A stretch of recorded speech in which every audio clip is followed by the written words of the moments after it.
The greatest points of tension in life are also the points of greatest release. This connection between energies is key in navigation of life experience and true fulfillment of our internal desires. It's very easy to fall into the trap of victimizing ourselves and willowing away into deep sorrowful emotions and such. And for it being natural is a gift, yet we have to be strong enough to redirect ourselves when these energies are coming to us. That is how we burst the bubble. That is how we break the mold, is by going through these trying times and these intense points of frustration and anger and feelings of lack. And having our consciousness behind them is the way in which we can create the life that we truly would like. We can't avoid these moments, these periods. And the more that we become comfortable with experiencing them, the more open that we are. The more that we are giving ourselves permission to feel, to mourn, to be sad, to be angry, to be whatever is in front of us, is the ultimate gift and truly a superpower. When we're on the journey of fulfillment and co-creation, we're going to be working with elements that we do not have control over. There's no getting away from that. But what we can really tap into is understanding why they're coming to us. Whatever is taking us away from our path or distracting us usually is bearing great wisdom that we need for the journey. But when we become consumed by it, when we lose connection with our consciousness, that's when we can really get washed away and almost feel lost. Our journeys are unique to each of us. And I say this time and time again, how the lessons and the feelings and all these energies are truly unique to us. Yet universally, we are experiencing a very similar spectrum in the way that these move through the plane and through our lives, our bodies, and all those kind of things. The importance of practice is huge, because when we create that space for ourselves to truly investigate and engage with what's weighing on us, is the only way that it's going to be lifted. It blows the mind when we can open ourselves up to this realization, because even personally, I am experiencing a really hard time recently. And it's not just kind of a one-time situation. It's been over and over and over again. And it's built my consciousness so strong, because I can realize that I am not this situation. I am not this feeling. I am experiencing them. And when I come through, I am always gifted with deeper understanding, more capabilities in handling situations, and greater empathy, because I understand what it's like to feel that way. Not exactly, but being able to unite through these feelings and these hard times is really the essence of community and family and friends and loved ones. And I also have caught myself perpetuating these hard times and these difficult situations because I don't understand.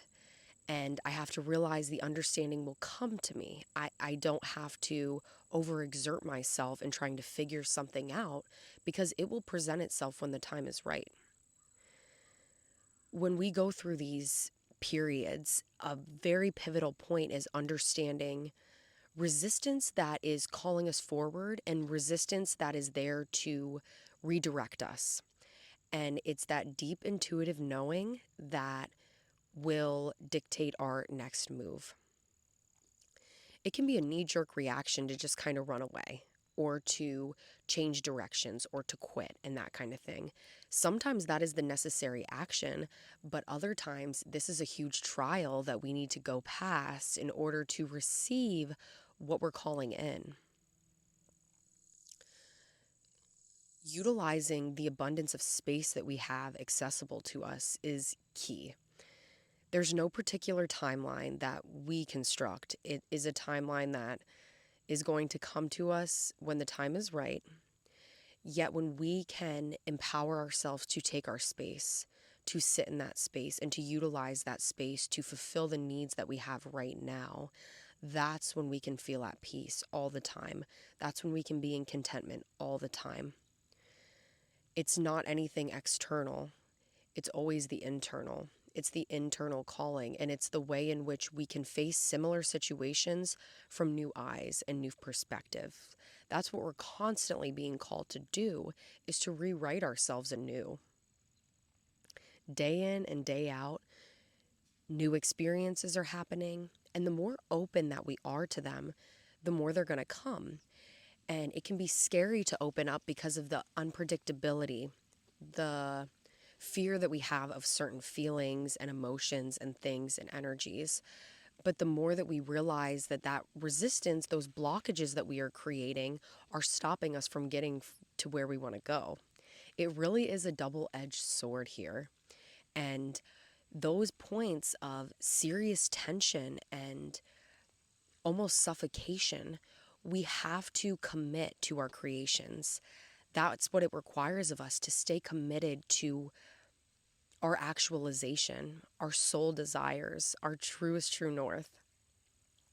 And it can be easy to give that up because we lose hope.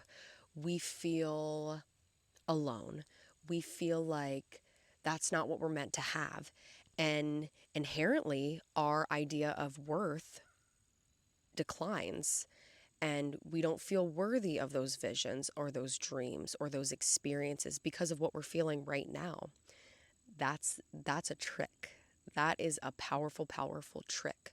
When we can hold true our idea of self-worth, the abundance that's accessible to us, even in times when everything is telling us that that's not the case, that's what we must do. For me, for you, for everyone, becoming the light in the time of darkness. We can do that. It's an amazing, amazing gift that we have. And if you can't find that motivation to keep going for yourself, think of your loved ones. Think of others, even a stranger. You never know what you might shine light on for them, even when everything is dark, when everything is sad and, we believe it to be bad.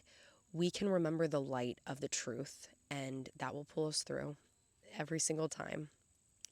So as I wrap up this flow, remembering that the points that feel the most trying and difficult, those are our biggest triumphs.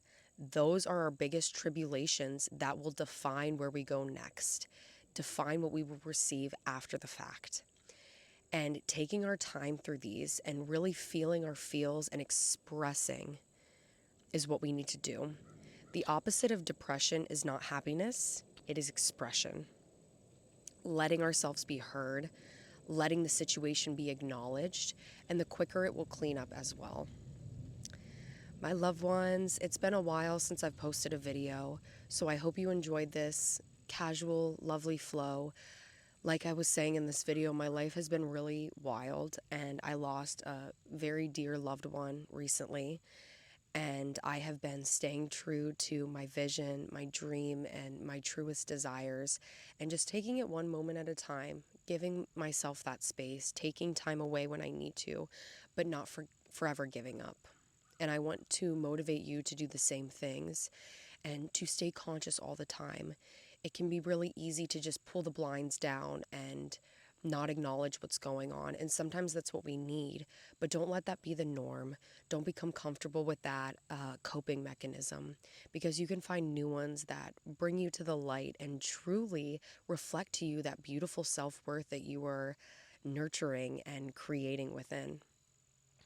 I'm going to be catching up on stories this week, so thank you for your patience with that.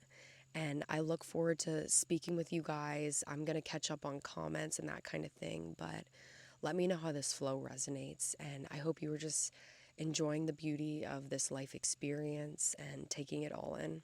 You never know when we were going to be gone. And that is the truth. That is the truth.